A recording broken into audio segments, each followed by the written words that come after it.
It was supposed to be a regular night. I had one last fare before I could head home.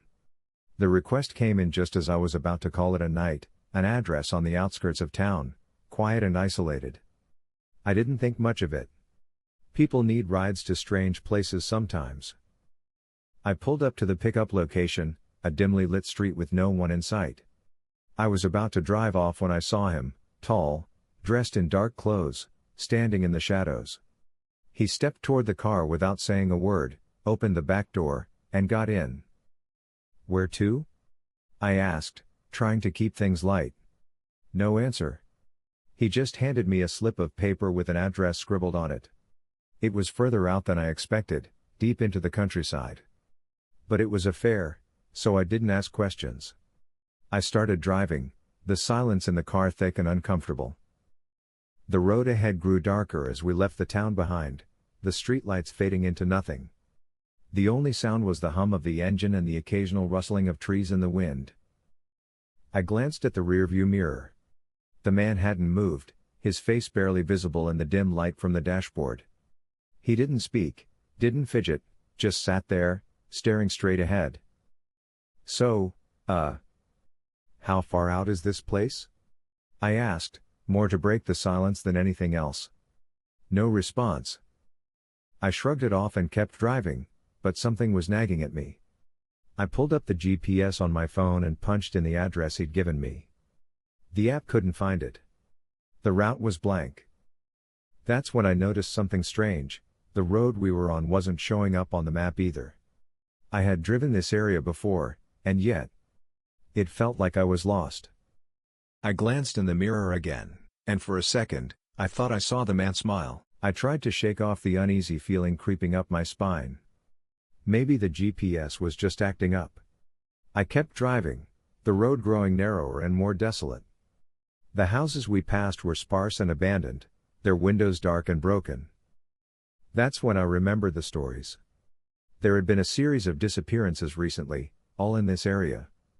People had been last seen getting into cars, cabs, to be specific. The police had found the cars eventually, but the drivers and their passengers? They were never found. My hands tightened on the steering wheel. The man in the backseat still hadn't said a word. He was just watching, silent, like he was waiting for something.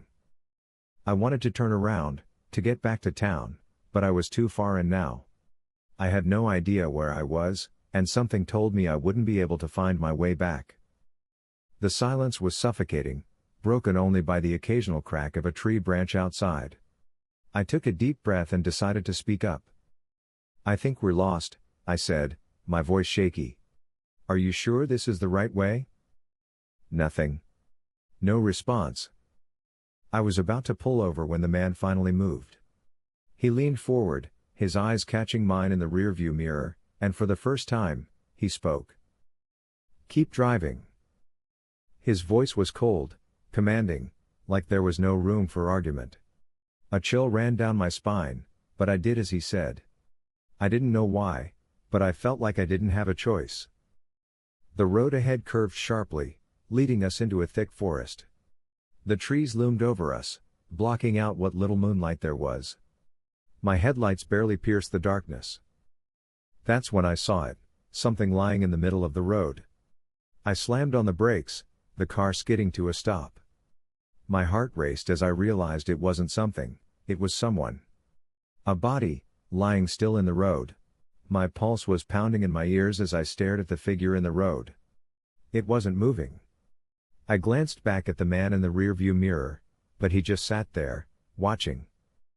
I think they need help," I stammered, my voice barely a whisper. "No," the man said quietly. "Keep going." I froze. I didn't know what to do. I couldn't just drive around a body, but something about the way the man spoke, it terrified me. It felt like if I didn't do what he said, something far worse was waiting for me. I gripped the steering wheel and slowly began to edge the car around the body. My hands were shaking, my breath coming in short gasps. The road was narrow, and I could feel the tires slipping toward the edge, but I made it past. As soon as we were clear, I floored it, speeding down the road, away from whatever was behind us. But in the mirror, I saw something that made my blood run cold. The body in the road, it had stood up. I couldn't stop shaking. My mind raced, trying to make sense of what was happening.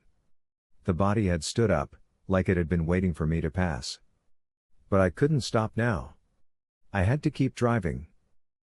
I glanced in the rearview mirror again. The man was still there, calm, almost pleased. "We are close now," he said, his voice soft but chilling. I didn't want to ask. I didn't want to know where we were going. But something compelled me to ask. "Where are we going?" I muttered, my voice barely audible. He smiled, a slow, unnerving smile. "Home," he replied. I didn't know what that meant, but the dread in my stomach told me it wasn't anywhere I wanted to be. As we rounded a bend in the road, I saw it, a house, old and decrepit, standing alone in the woods. The man leaned forward again, his face close to the glass separating us. "We've arrived." And that's when the car died. The engine cut off, the lights went out, and everything was silent. I sat frozen in the driver's seat, my breath shallow, trying to process what had just happened.